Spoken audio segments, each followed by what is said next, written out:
Palizzi. He is one of our amazing ambassadors at the foundation, a longtime friend. Lives just, as some of you heard, just outside of Denver in Colorado. And he is a YOPD council leader for us. If you search on our site for those, you can see all the past webinars. He's done a lot of videos for us. He has great bike advice. He has just all kinds of great resources on our site. And he is a Pedaling for Parkinson's Pro, and we're very happy and lucky that he's part of our team. So I am going to turn it over to him. I'll keep an eye on the chat and feel free to let us know if you have any questions.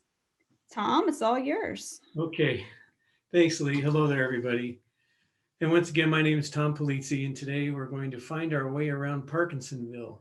And though to my knowledge, there isn't a city or town that's actually called Parkinsonville, it's a place that you'll see basically surrounds us all. And I'll be cheating with my notes quite a bit because I have Parkinson's as well. And whenever I get under stress like this, I start to freak out a little bit, as you probably recognize.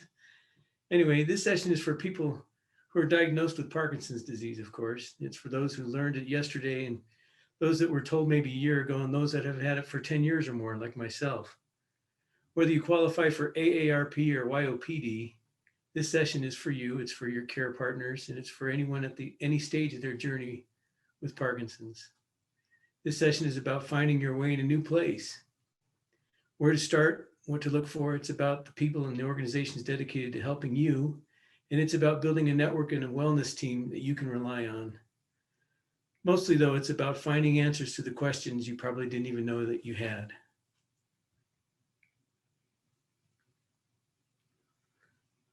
Hearing those words, "you have Parkinson's," is life-changing, as I'm sure you know.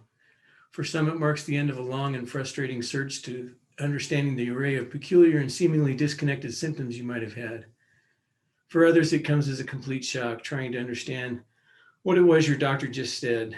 For all those, though, who hear these three words, that moment becomes a milestone, a time and a place where your life's journey encounters a detour.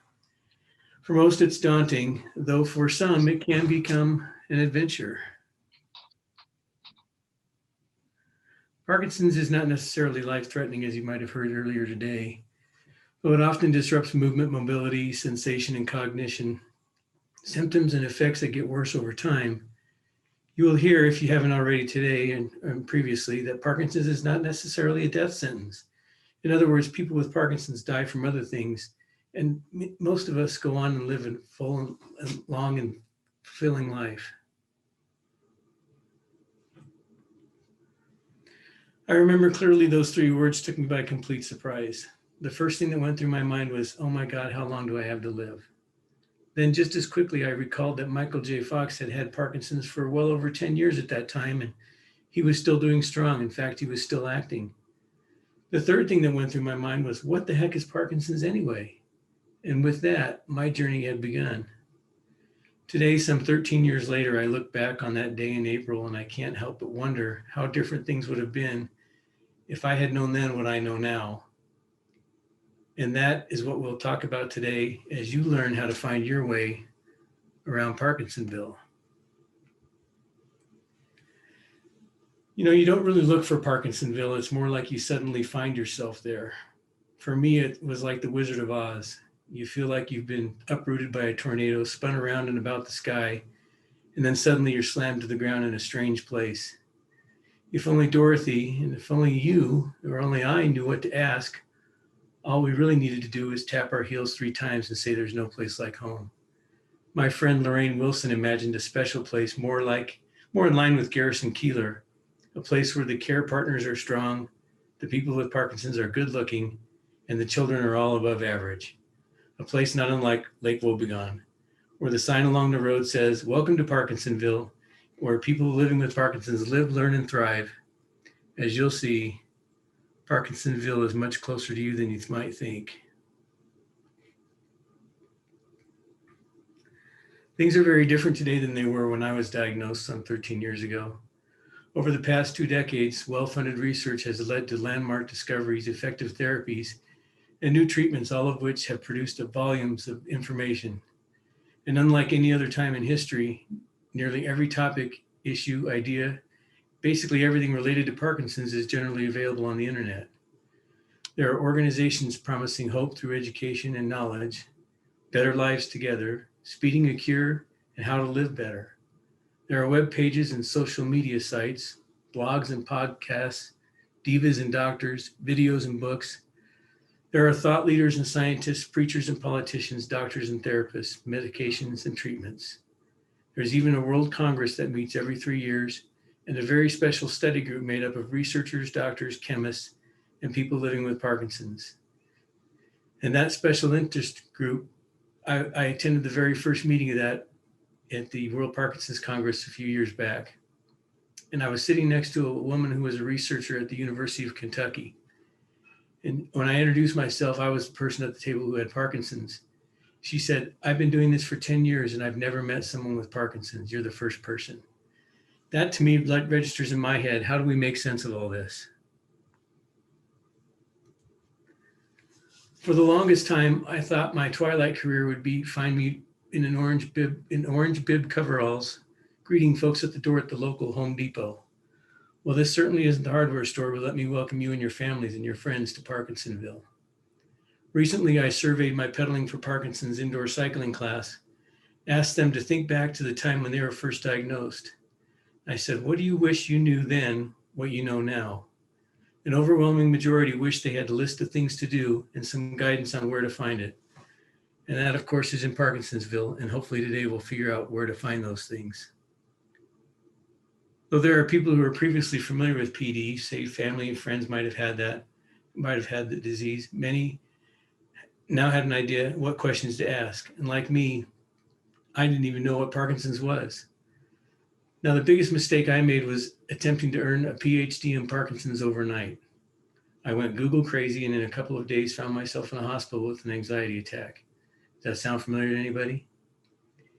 In hindsight, I've learned the best way to understand how to get around Parkinsonville is to view it in 4 general groups. The groups are what I call first things first, where you get your feet on the ground, your wellness team, because doctors will be important, realizing that there's more than medical, what can I do to help myself, and the resources what that are out there for me to use. Keep in mind these activities are not mutually exclusive and often many are happening simultaneously, and that's okay. So we can take a look at these in a little more detail. First things first, the best advice I'd ever heard regarding those initial moments was simply breathe. Just take a minute and breathe. And believe it or not, that advice came to me only a couple of days ago. Now, as you start to explore Parkinsonville, you'll no doubt have questions. Who better to ask than the experts? I like to point to the experts first because that's where you can get the most knowledge you can in the shortest amount of time, and they can control how you see things. So rather than just hitting Wikipedia or Google searches, you never know what you might find. It could be quite scary. Your best resources will come from a few knowledgeable and responsive organizations, nonprofits that can address any and all the questions on as many topics as you like. With the latest information, they can help you quickly make sense of a situation and help you navigate to where it is you need to go next. While the 3 most prominent organizations each contribute significantly to the Parkinson's community, they also have a unique position in and of themselves and a very unique perspective. In 2016, the National Parkinson's Foundation and the Parkinson's Disease Foundation merged to form the Parkinson's Foundation. They're best known for their comprehensive educational materials, support for early stage research, and advocating for a Parkinson's community.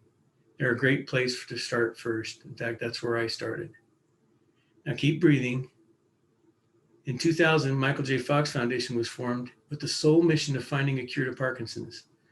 The largest nonprofit funder of Parkinson's research in the world, the foundation has invested nearly $1 billion over the past 20 plus years. But as I came to understand more about Parkinson's, and as I realized I couldn't just sit back and wait patiently for a cure, and as I moved further away from that first day, that day of being told, I was looking down the road ahead. It became clear to me that the end of this journey would likely be years away, lots of years. I had to breathe again.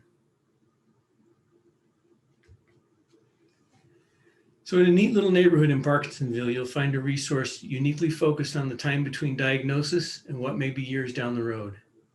Founded in 2004 by former professional cyclist and Olympic medal winner Davis Phinney, the foundation that bears his name fills that void through their mission to help people live well with Parkinson's today. The organization provides focused webinars and events such as this Victory Summit today, along with an array of resources.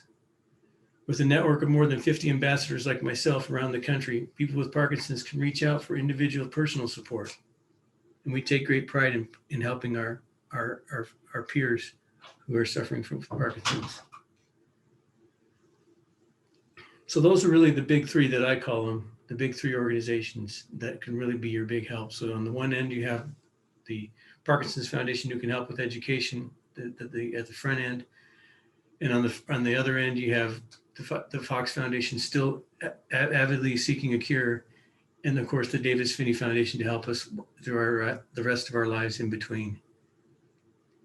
So now you're ready to focus on your health and well-being. So let's take a minute and breathe again before we get started. For decades, anything related to our health was the exclusive domain of your doctor. Of course, given what we understood about life in general, we had little choice but to see a medical doctor to treat or resolve those things that ailed us. Today, however, the doctor's office has evolved to keep up with the expansion of medical sciences, and there are literally specialists for everything. No longer do we rely on Marcus Welby, MD. In fact, you'll build and lead a wellness team specifically for you, and you will be the boss. Most general practitioners are not well versed enough to care for progressively degenerative diseases like Parkinson's. You're looking for a neurologist and specifically a movement disorder specialist. We heard about how those guys operate this morning. From our friends in the nonprofit world, we can tap into resources they've developed to help us find movement disorder specialists nearby. Medical schools with major universities are a good place to start. And in today's higher education, health professionals study to become therapists, chiropractors, pharmacists, dentists, dietitians, nutrition experts, you name it. You'll likely seek help from most of all these people at some point in time. And the key to living well with Parkinson's, however, is to be more proactive and less reactive. You are not only the patient, you're a vital part of your team. In fact, once again, you are the team leader.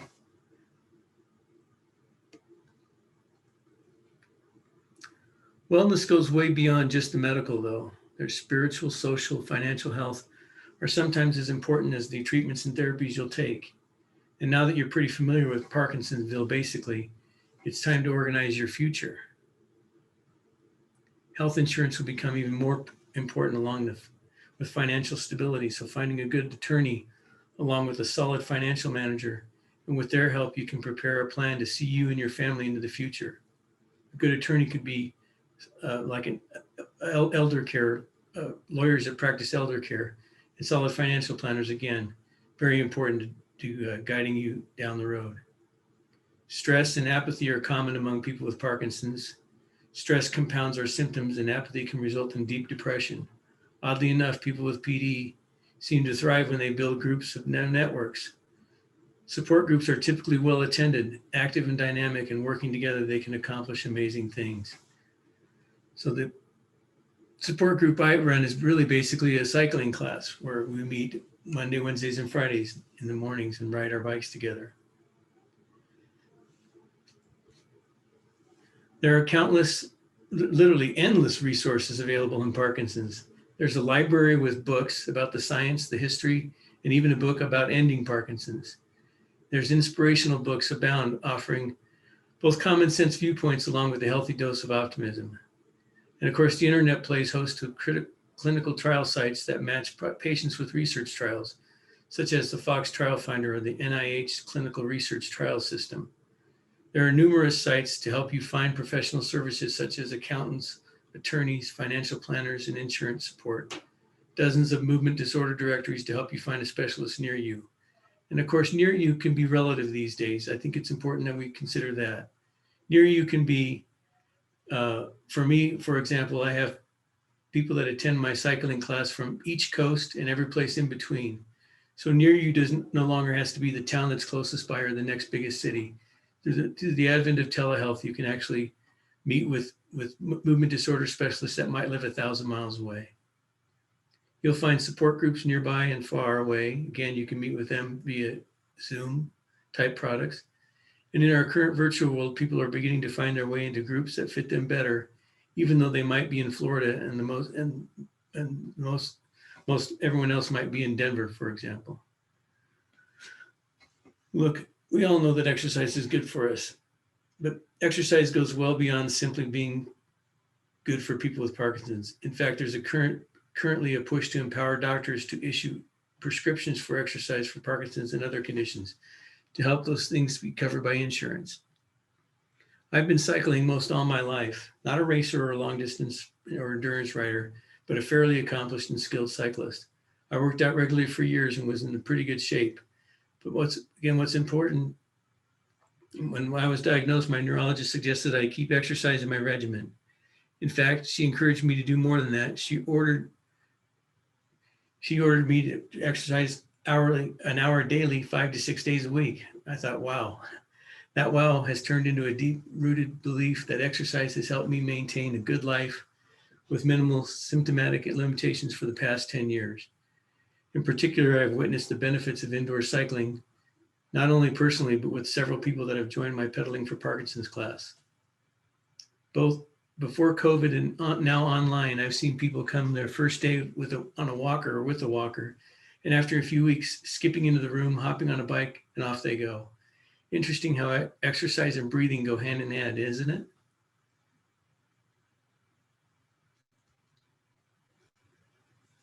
Parkinsonville is not only home to virtual places, but to real brick and mortar locations as well. Swimming pools, cycling studios, gymnasiums, and boxing clubs come to mind, but lately we're seeing new multi-purpose facilities pop up. In Motion in Cleveland, Ohio is a good example, a community-based center created specifically for people with Parkinson's. Specialized trainers, dedicated staff, and volunteers provide exercise, arts, support, and education programs at no cost to the clients. And similarly, here in Denver, the Parkinson's Point provides a community space where people with Parkinson's are connected and empowered to live their best life.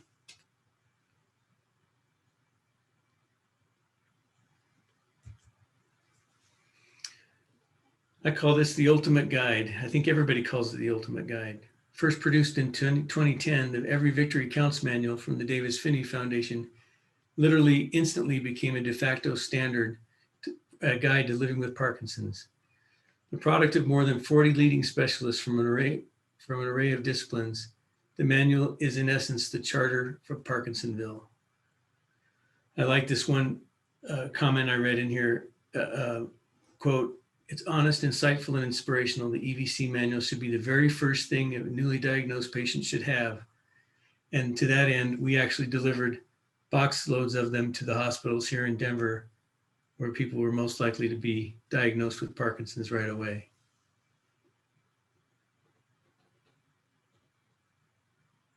When you're asked to show someone around the city you live in, you're probably pretty comfortable doing so. You probably take them to the more notable locations and you probably brag a little bit.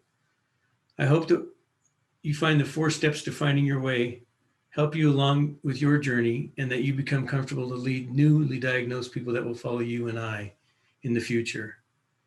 So again, looking at the 4 main focuses to building, to finding your way in Parkinsonville, and of course, getting a hold of that Every Victory Counts manual and using it, because that becomes very much like that. That is the ultimate guide to finding your way.